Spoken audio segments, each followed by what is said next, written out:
New developments this noon in a crash we've been following all day here on 27 First News. All lanes of the Ohio Turnpike are back open this afternoon after this crash involving 4 semi-trucks. It happened about 2:30 a.m. just south of 224. One of the eastbound lanes was shut down for most of the morning. Things finally reopened there about 9 a.m.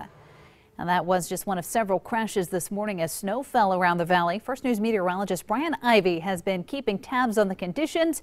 He joins us live this noon with a look at how the roads are from the scene of that earlier crash.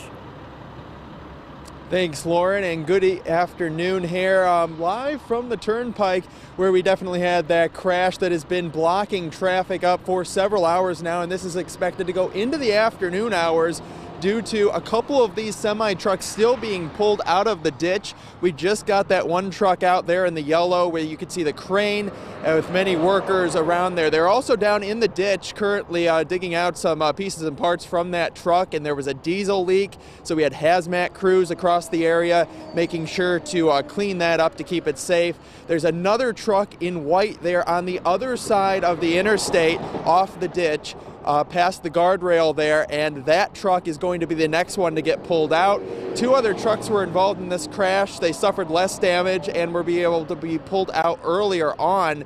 We also saw crashes in other areas, and you know what, this crash scene, before we move on to the other areas, saw a car that nearly hit a trooper. It ran through this scene at about 40 miles per hour while crews were out here, and it was later cited with a traffic ticket. The woman was not arrested, but we had other crashes in Howland. We had crashes in Champion where a woman ran into a utility pole and she suffered some minor injuries. She's expected to be okay, but she actually was ejected out of the car. There's a couple other cars off the road across the area, and this is all due to the weather, it looks like at this point.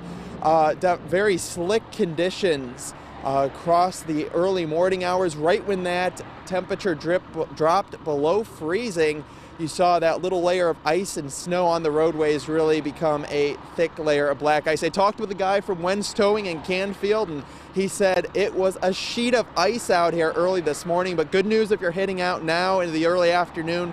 Conditions have improved, just some light snow showers and flurries, and the road conditions look to be either mainly wet, or if it hasn't been snowing for several hours, they're pretty much dry out there. So things look to be improving across the valley. Back to you.